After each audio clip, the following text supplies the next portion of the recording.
Had you ever imagined fireworks would be your business? Fireworks would be your life's work? No. In fact, no. When I left the company, I have one dream. If I can make some money, I would like to go to US for study again. That was my imagination that time. So, but the fact was, after I started this business, from 1989 until today, no time to stop.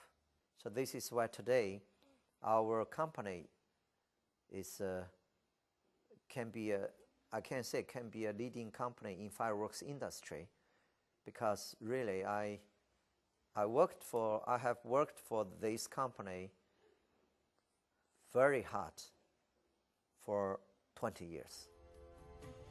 Over the last 20 years, Panda Fireworks has made expansion its key to growth, and as president, Wei Ping has been behind several large-scale openings and acquisitions of Chinese and internationally based fireworks companies. In 1998, Panda opened in the United States. In 2000, it opened in the UK. In 2001, Panda bought the UK's second largest fireworks company. And in 2002, it bought the second largest companies in Denmark and Sweden, and opened in Germany. You have locations in Europe, the UK, America. How much is international growth a part of the future of your company? China here really booming. So now as Panda, we pay more attention, or we focus on Chinese market. So I think the coming 5 years, our domestic business will be grow 30, 40, even 50 growth every year, but not export business. So why focus on China now? What once was a government-owned industry and only included a few privately owned businesses like Panda is now packed with private companies, including foreign competitors. In such an industry that is so saturated, especially here in China, as you said, so many people trying to make a profit doing the same thing, how have you been successful in pulling away from the pack and becoming such a huge company? We started very early, the first private company in China. Then we have our own brand. This is big difference. Then we can use our own design, our own labels, just like here you see.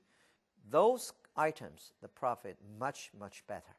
Normal business, probably you only work for 1 or 2% profit. Then if you have your own brand, you still can have more than 10% profit, a net profit. So that is our difference. Panda Fireworks' dream to one day conquer the Chinese market became possible in 2006 when China began allowing people to buy and set off fireworks during specially designated times of the year. So before 2006, before it opened up, how did you make money? What kept you in the fireworks business? Was it mostly exporting? Yeah, only export. But when the law changed, then fireworks business in China just like booming. So every city before forbidden. Today, they need fireworks. Great news, but Wei Ping says it isn't easy to open a fireworks company in the country. In fact, he spent 1 year trying to convince the government to let him open this office in Beijing, the first city where the new law took effect. The paperwork and process to bring fireworks to the country's capital city was so overwhelming, Wei Ping actually moved to Beijing to handle the process himself. Before Panda or any other company can begin operating, they must first get approval from the city where they want to locate a factory or warehouse. And not every city wants fireworks. I have some cases failed, like Shenyang, and also Tianjin, and also Qingdao. Last year I spent a lot of time to do this work, but today we failed. Of course, I have not gave up by today, but anyway, today I have not got the permit. I need to try again. But why is it so difficult to do business in the country where fireworks were invented? They think fireworks is too dangerous. If you have some accident, then like a mayor or some government people, they will have problem. So they don't like you to have warehouse in his area. They don't like. It's no secret, fireworks can be deadly, especially for those who make them. On July 28, 2003, the Guoxi fireworks factory in China's Hebei province exploded suddenly.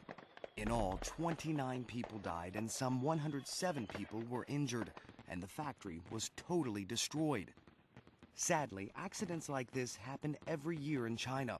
According to China's National Safety and Supervision Bureau, in 2009, there were 79 accidents at fireworks factories or warehouses, killing 169 people.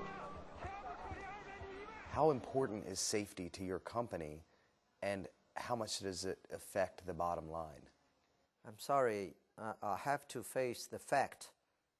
We got a big accident in 2001, and my factory nearly finished, and 12 people also died in the accident.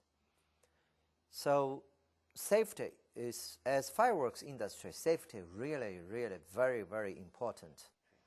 So today, because of accidents like that, not just yours, but others, how much does safety have to be a part of your daily life in this business? We should think about safety every day. In China today, if we do fireworks business, if you have even small accident, if we have small accident in our warehouse, I think our permit will be cancelled by the government. So if you don't pay attention to the safety, that means all your investment, this is big money, will be finished one day.